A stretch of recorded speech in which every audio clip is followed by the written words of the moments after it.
Hello, I am Beth Miller. I am a marriage coach at Soulify Wellness, and we have a live tonight that you're not going to want to miss. I have Dr. Kate joining me so shortly, and we have a great topic. Tonight, we are talking about my spouse feels like a roommate, please help.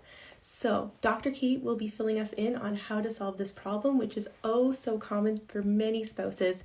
They may have been married several years, maybe kids have come into the picture, and they are struggling with this issue where they may have lost the emotional connection, some of the physical connection. And like I said, Dr. Kate is going to get us all sorted out with some great tips. And here she is. Dr. Kate, welcome. Hi, thanks so much for inviting me to do this. How are you? I'm great. I'm so glad you're here. And let me introduce you. So Dr. Kate she is a licensed psychologist. She is a sought after sex therapist. She has a practice out of, what do we call it? Modern intimacy out of New York City. Let me get them all right. Chicago, Denver, Miami.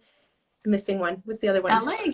LA, of course, Los Angeles. And she's a podcast host. She's a contributor to so many different media publications. So she knows her stuff. So welcome, Kate. And did I miss anything? Is there anything there you want to add? Oh my gosh, no. There's Perfect. That's enough. So to get started, let's start with, what does a roommate look like? We all might have our own kind of picture of spouses that are roommates. It may involve maybe just not even talking. You're kind of just like ships in the night. Maybe there's just no physical intimacy there. Paint the picture for me. What do you see in your practice? Yeah, so I think it's pretty common actually for people in relationships to reach this stage where you sort of blend into the wallpaper with each other. And what that really means is that we stop being new with each other. So we don't have as much novelty, and we habituate to our partner, and that kind of creates this overfamiliarity. And where there's overfamiliarity, a lot of the times that lust and spark peters out. Also, as we reach different stages in our relationship, different neurochemicals take primacy, and dopamine and testosterone and estrogen are big factors in lust, and they really start to peter out after about 2 years of being together. And other hormones like oxytocin, vasopressin, and then, of course, serotonin kick in, and those are the chemicals that are responsible for bonding and connection. So what this looks like is people start loving and becoming more familial, more roommate-like, more platonic, and they have less spontaneous arousal and lust and physical intimacy and connection. So we're talking, like, this is really physical. If we're talking about this on a hormone level, it's not just me choosing not, like, it's not solely me not choosing to spend time with my partner. There's actually like a physical, chemical, physiological thing, hormone going on. Like, do we need hormone replacement here? What can we do to get that dopamine back, that oxytocin back, that nice bonding hormone? What do we do there? So a couple of things. One, I think it's so important to, give yourself some space, because when you give yourself space and you find opportunities to reunite, then there's parts of the day that you haven't known about, that your partner has engaged in, you've engaged in. You have something new to share. And those are little instances of novelty that can bring a little bit of that dopamine back into the landscape of your relationship. Also creating lots of dimensions in your personal life. So make sure that your hobbies are rich. You've got time with friends. You're not relying solely on your connection with your partner to be the only thing going on in your life that gives you any kind of meaning. So again, that kind of creates this overfamiliarity. And where there's overfamiliarity, it starts to feel like familial or roommate-based interactions. And Mama Nature says, oh, that's too close. We can't have any arousal there. And she sort of takes that out of our purview, so that we're not engaging in any sexual behavior that might feel like it's too much, too close. Does that make sense? Definitely does. Like, it's fascinating actually, because I think most people think, we're just growing apart, or we're just stuck in a Monday routine, but that routine is what's creating such familiarity. Nothing's a surprise anymore. There's no excitement per se, which is causing this to happen. So let's talk about ways to spice things up, or just create, like you just gave a couple examples, create some maybe not expected situations. What can we do as spouses?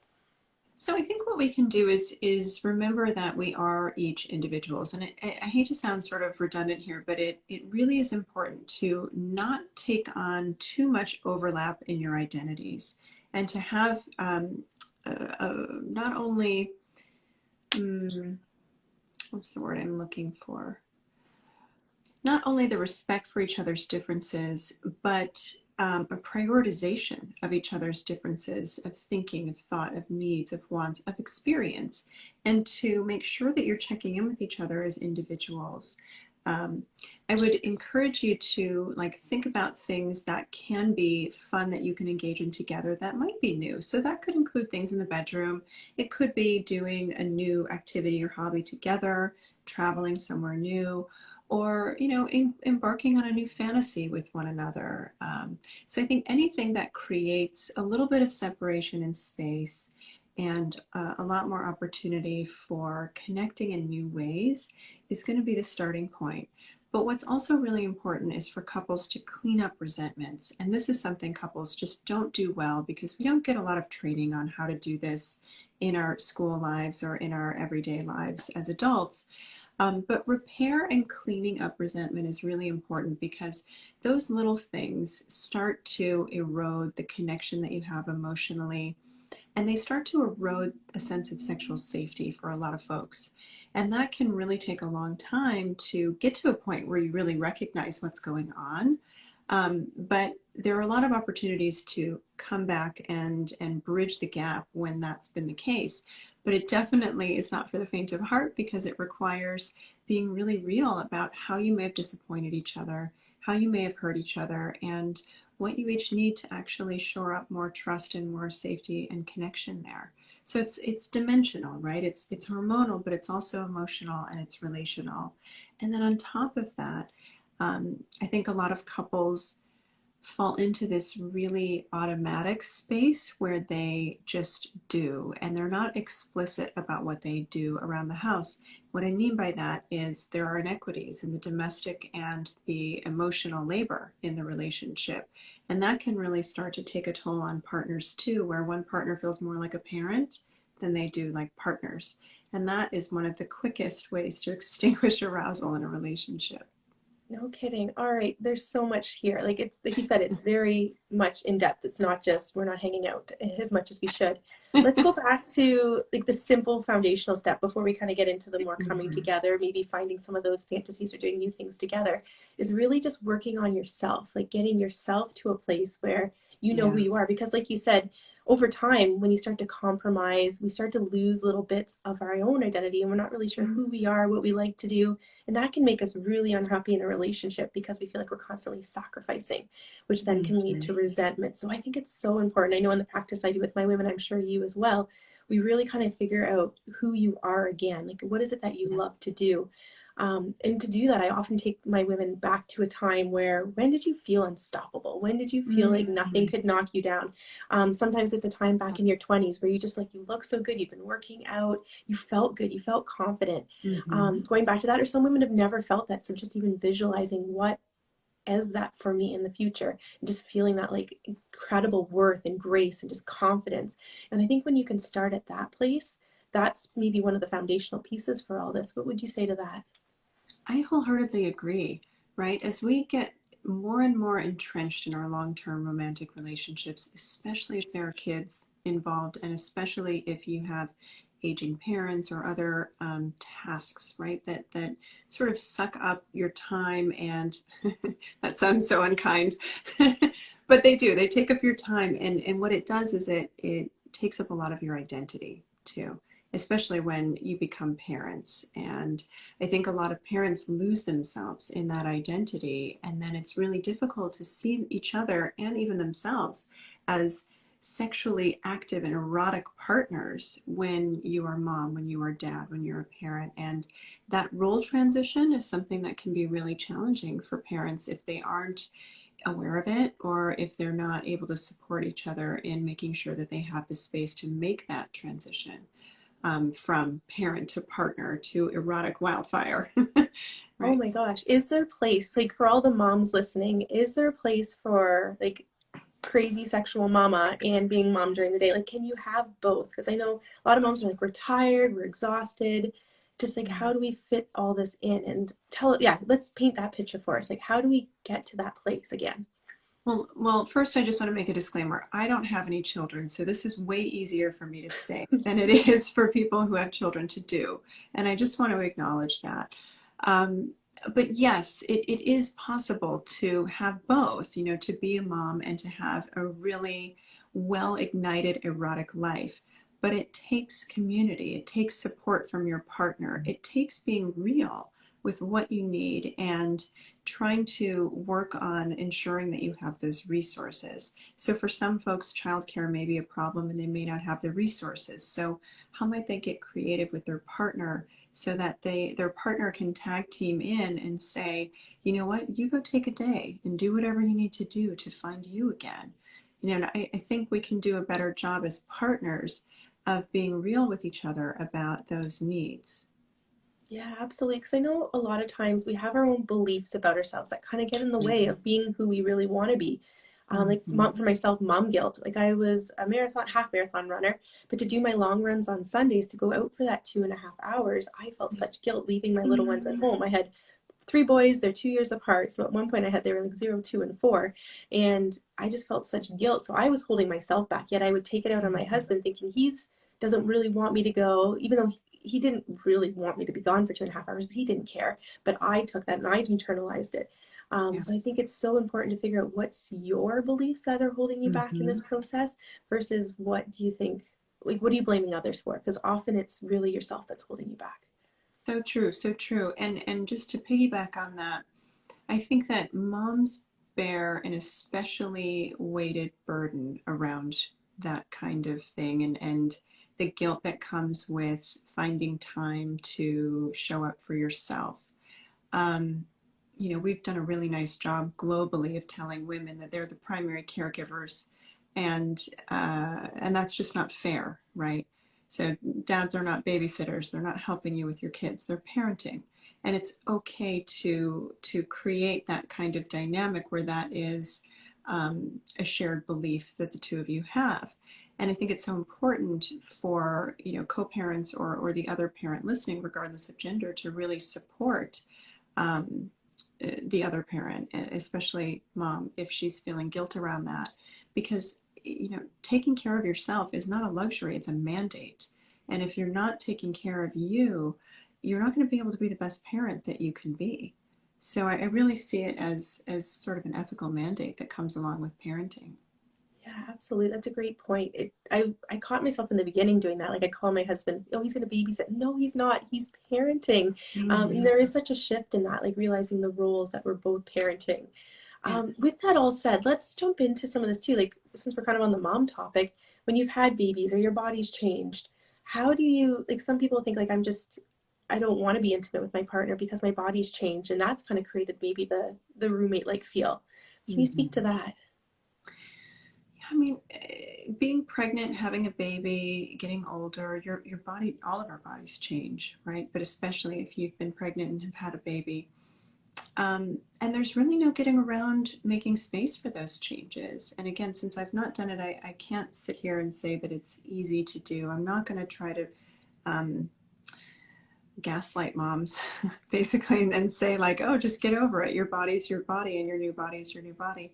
But I think it's important to talk about that with your partner and to work with a professional if you'd like to try to find a way to assimilate the way your body has changed into what can be the architecture for a new erotic blueprint, right? Because your body may not return to what it once was, but you can create a new relationship and a new appreciation and a new power in your body, and power that embraces those changes and celebrates them and uses that as fodder to create new erotic charge. Let's talk about this erotic blueprint, this erotic charge.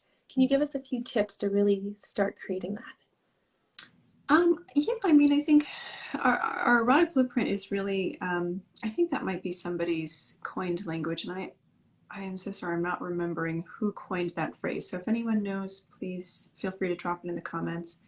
Um, but our erotic template is something that is, for the most part established when we're like 7 to 10 years old. but it can be influenced as we get older, as we learn about new parts of ourselves or want to explore new parts of ourselves or get exposed to something in the world that feels interesting and curious.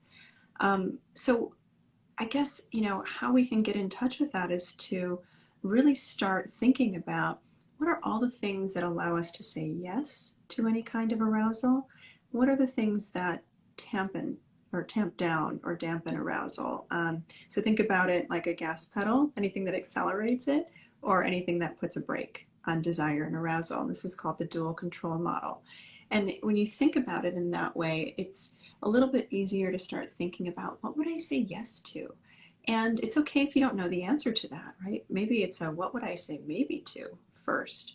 And doing a little bit of research online or maybe watching some erotic media, whatever feels accessible to you to get more curious about what's out there and think about what aligns with something in you that either you're sure about or you're curious about. Nice. And when you're saying to ignite this passion within you, could it just be a hobby, or are we just talking about bedroom stuff here? Are we talking about picking up a new hobby, like you want to do pottery, you want to pick up running, you want to do interior design, or are we talking about other stuff? I think it could be all of those things because as adults, sex is a lot about play and it's about creativity and expression. So the same is true for our other hobbies, right? That we get to create something or express something about ourselves or participate in some way, stretch in some way. And there's a lot of synergistic experience behind anything that you're passionate about in life and how you're passionate in the bedroom. So it's okay if you don't know erotically what you might want or need. Maybe dive into something else in your world that you feel passionate about and see if that helps you unlock something else creatively or erotically that you can bring to your own solo sex practice or with a partner. Yeah, I like that. So let's talk about that as well. Okay. One thing, one thing I've always said in terms of the like kind of the saying yes to or saying maybe. Another thing I like to say too is by saying yes, what am I saying no to? And this might be quite simplistic, but just something as simple as by saying yes to like snuggling with my husband on the couch, I'm saying no to scrolling through Instagram. So sometimes you have to figure out what is it that you don't want to do to figure out what you want to do. Like you can flip it. What am I saying no to? And that helps break some habits too. That's a great point. I love that, right? Yeah. Or So with that, even oh, go in ahead, sir. choose, oh, that's okay. In choosing to scroll, what am I missing out on? What am I saying no to in terms of relational potential with my partner? I Yeah, like that's that in the end. great. So I had a question that came up from my audience. I don't know if you had any that came. Did you have any that came through your Instagram Yeah, feed? yeah, there Perfect. were So, a couple. so one of the ones that came through for me was my husband has a very high sex drive. Like he would want to have sex every day, but me, I just want to cuddle on the couch. But to him, that feels like being roommates. How do you negotiate a situation like this? And I know you don't want to give advice per se, but just in a Hmm. general scheme, how would you do that? Everyone's arousal is different, and this is one of the probably the most complex things that a couple can negotiate is when their desire is so discrepant. But what can end up happening is I think you can have a very frank conversation about what does sex mean for you. Thinking about that gas pedal and the brake again, for the partner with lower desire, are there any things that could happen in the relationship or happen in day-to-day life that might ease that brake up a little bit and create more space for erotic potential? Because a lot of people, especially women with lower desire, don't actually have low desire, they're just exhausted. And they end up shoring so much more responsibility and mental load for what's going on in their day to day lives, especially if they have a partner or a family. So when they start to have a really frank conversation with their partner about, here are the things that are on my plate, here's what it takes to conceptualize how to get those things done. Here's what complete looks like for me, and the partner starts to realize, oh wow, my partner is balancing a lot here, and so that can really create a lot of opportunity for a different way of negotiating their non-sexual relationship, which opens up a lot more space for sexual potential. But the other thing to think about is that when one partner has higher desire, if they're constantly asking and begging and begging and asking and picking and negging and all the things that can sometimes come with feeling really frustrated about that, it can really push their partner further away because it starts to feel more like an obligation, more like It's not about a co-created experience, but more about, being a vehicle for someone else's experience. And that can have a really tough implicit consequence that says, no, I'm not really up for that. So really kind of talking about, how do you communicate around sex? How do you ask for it? How do you initiate it? Are there ways that you can open up your relationship so the partner with higher desire has other outlets? For example, maybe engaging with porn or masturbation, or maybe considering a non-traditional relationship, depending on what the desire discrepancies might be. Yeah, any tips for how to bring those conversations up if they've never been brought up before? Where's the jumping off point for bringing up trying something new? Like you said, whether it was porn or whether it was a different type of relationship or whether it was introducing something else into the bedroom. Where do you jump off with this big discussion if it's never happened before?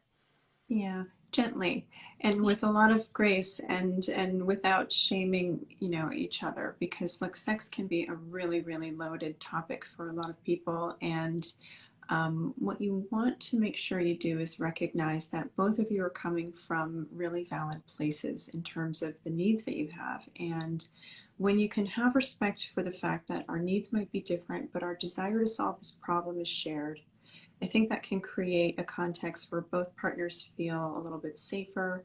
There's a commitment to non-judgment and a commitment to putting all the ideas out on the table, whether you like them or not, and then deciding together the pros and cons for each path.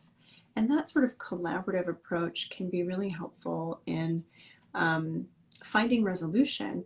But even before that, just kind of recognizing that speaking in I statements, not blaming your partner, is really important, and just kind of letting them know that you're having some curiosity, some thoughts, some ideas, and are they open to hearing it? Are they open to getting creative and finding solutions with you? Do they know that you care about them and that you're not trying to hurt them? And how are you showing them that? And how are you making sure that if there's a partner who has lower desire or maybe isn't interested in something that you're interested in, they know that your love for them is separate from this, but it is still important to you to talk about it. This is so great. I'm just going to mention, if anyone has a question, pop it in the chat and we'll try and answer it before the end of our live. I don't know if this is the right way to say it, but it's a little bit like, it's done lovingly, but it's almost like a bit of a business transaction. Like there's a discussion that happens. It's not this spontaneous, like, let's try this stuff out, because that's where you get really like, then it doesn't feel safe. You may not feel good about it. So it sounds like there's very much like a discussion that has to happen. Like you said you lay out the pros and the cons. You talk about how you feel. What if this is really new for some couples that don't have strong communication foundation as it is? Like they're not good at using those I statements, yet they want to explore this.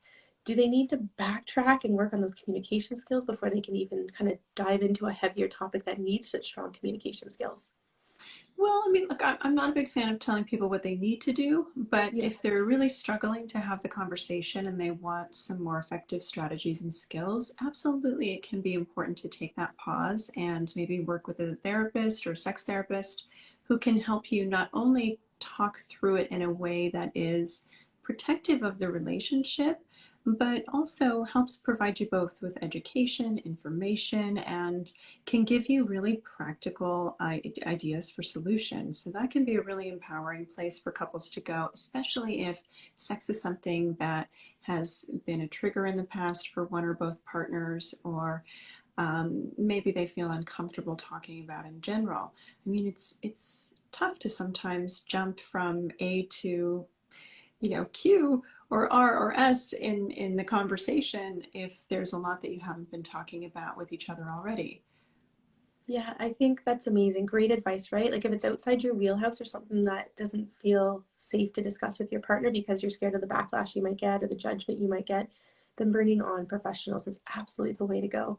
Yeah. One of the other questions I had that we've kind of already addressed, but I just want to reiterate again because it was beautiful the way you articulated it, was I'm just too exhausted to like hang out with my husband sometimes. Like I put the kids to sleep and I fall asleep too. So what you said was amazing. And I always say to the women I work with, like, figure out what your love languages are. And one of mine is acts of service. Mm-hmm. And it's not like my husband has to like do everything I ask, but there's nothing sexier than watching him vacuum or do the dishes because that's something I don't have to do. So that is such a great strategy. Is like, what can often busy wives and moms take off their plates, and dads too. I shouldn't generalize this, but a lot of times it's moms that are just so exhausted. What can be taken off their plates so that they have that energy to have that intimacy with their partner? So I just thought that was so beautiful the way you put it. It wasn't from a place of being bossy or nagging. It's from a place of, I want time to connect with my partner. So I thought that was such great advice. Oh, thank you. It's I think a really tough place for couples to be, right? They don't want to nag each other. They don't want to start being bossy. They don't want to dictate chores or anything like that. But I think when you take that approach collaboratively and you're like, okay, there's a problem here that we can solve together, right? My partner doesn't have the bandwidth to be there for me. That's not a my partner problem. That's an us problem. Yeah. And when it's an us problem, we can address it together. And to quote Stan Tatkin, who is one of my mentors and teachers, we don't want to compromise in relationships. We want to negotiate a win-win situation. And that's a big shift because compromise feels like, oh, I've got to give something up. But when you negotiate a win-win, you're both committed to walking away feeling like, oh, I got something really good out of that deal. I like that. So to your point, it is a bit like a business broker's deal, right? Like, don't have this conversation in the middle of sex. Sit down and talk about it with a rational mind when you both have the ability to think clearly and advocate for yourselves and show up for each other. I think that's so wonderful. Those are great takeaways right there. Like, we're not going to compromise, we're going to negotiate. Even though negotiate doesn't seem like a word that typically belongs in a marriage, it's so true because that's not, when you do that, you protect your own needs and you're heard when you negotiate. And the other piece is it's an us problem. Like, so often we blame our partners thinking like they're telling us we're not enough, we're not meeting their needs, but really it's an us problem. And so often we have to kind of go backward and be like, why do I feel like my partner thinks I'm not enough? But it's actually us a lot of times that doesn't feel like we're enough. And that can come from even past relationships or the way we were raised, thinking we have to people please, thinking that we have to do all these kind of external things to get appreciation, like you have to do well in school, you have to get all these accomplishments, you need these accolades, you need validation. And often we're the ones that think we're not enough and we think our partners think the same, but often they don't. So a lot of times when there's situations in a marriage that make us feel triggered, a lot of times it's a great time just to look inward and be like, you know what about myself is it that I believe about what my partner did?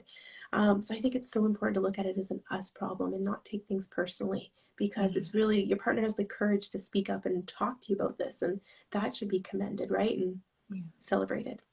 I think so. Yeah. There's a question that came up here, and I don't know if I'm articulating it right, but what if one partner lacks showing affection? Especially when one of the partners is like their love language is like affection. They love like not accessories. They love the physical touch. Let's say it's physical touch. So what do you do there? And we've kind of already kind of discussed it a bit, but like what's one really strong thing? Like obviously they can communicate their needs, but what if they feel like it's just not being heard and they're just feeling like, I don't know where to go. Maybe they don't have the resources to see a therapist at that point. They just kind of given up, being like, I would like more affection. I'd like more physical touch, but my partner doesn't want to. Yeah, this is a really, really tough spot for people to be in. I think sometimes there's a lack of understanding of what these things actually mean to people, but there's also sometimes, how do I want to say this?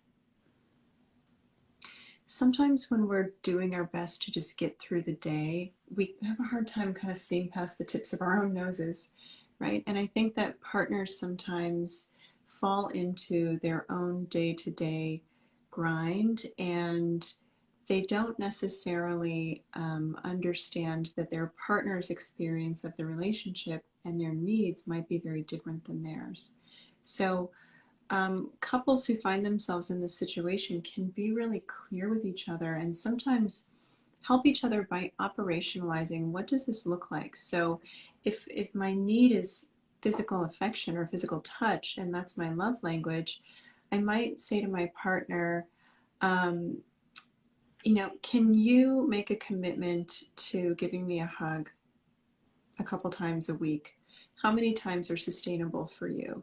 And then if that doesn't happen, I might say, hey, we made this agreement. I'm really curious about what happened. Where did it fall short for you?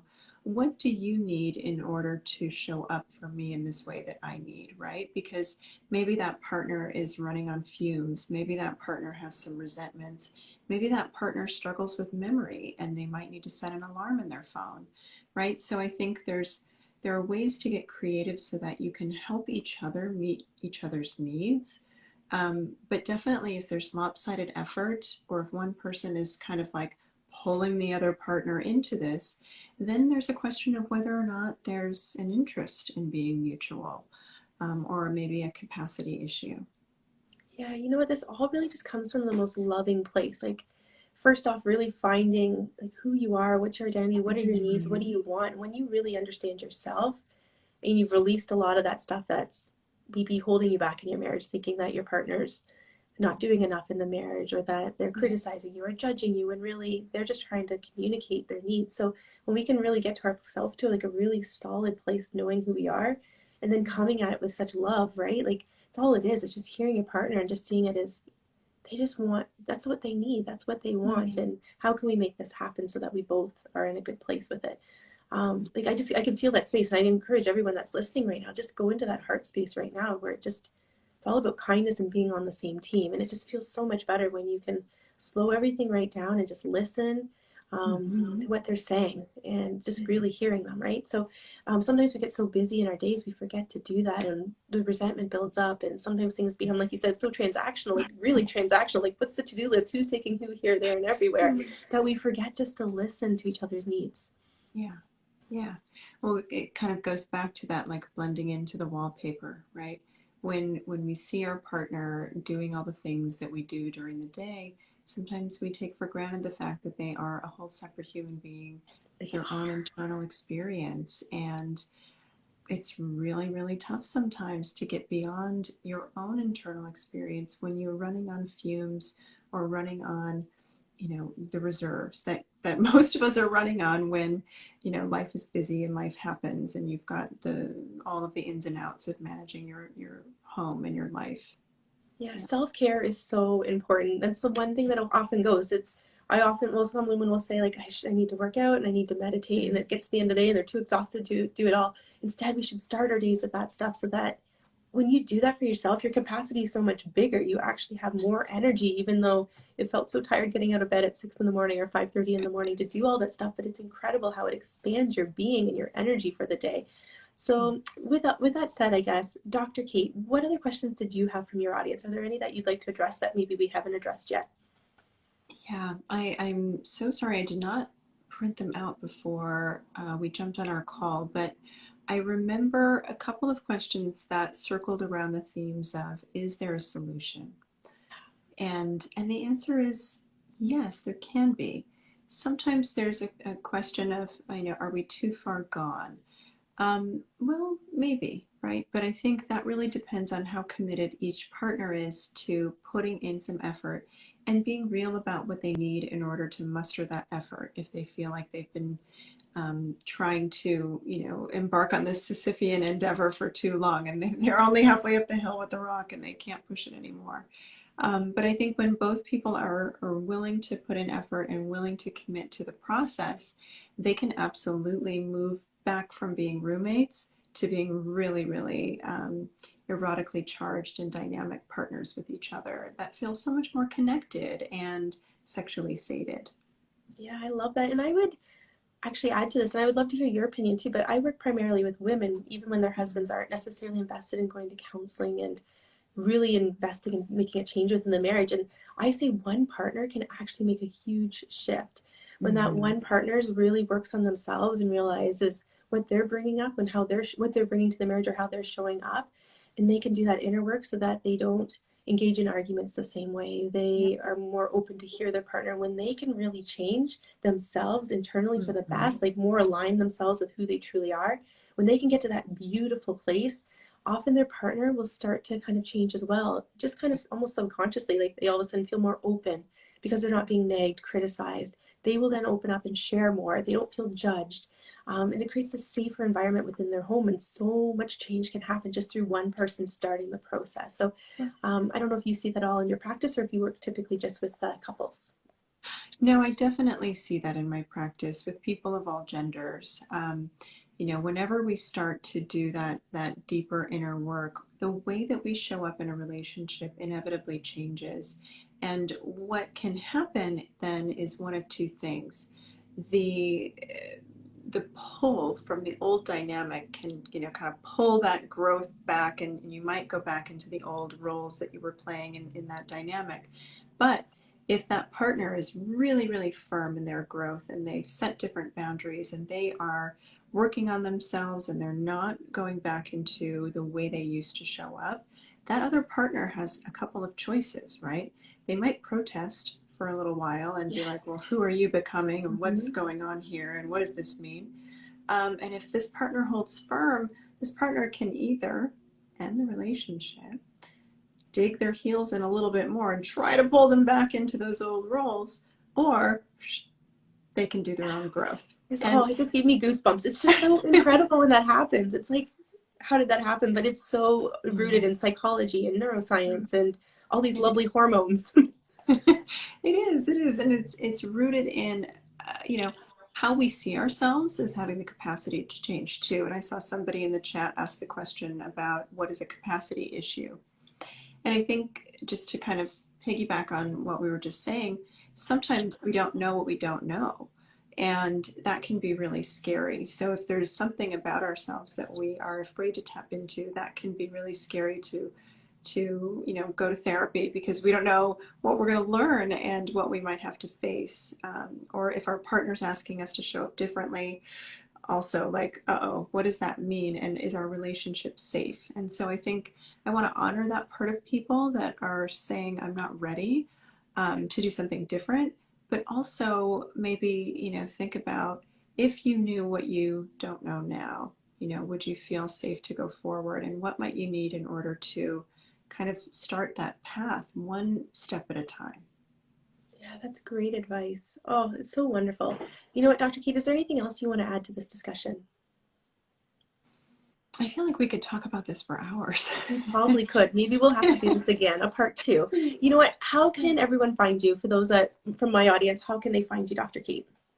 Oh, well, thank you. My Instagram here is a great place if you want to follow me here. You can also follow my practice's Instagram, which is The Modern Intimacy. And then our website is modernintimacy.com. And we're happy to help with referrals or therapy, or we've got like probably 150 blogs on different sex and relates on the website. So there's a lot of good information there. Wonderful. Yeah. And how can my community find you?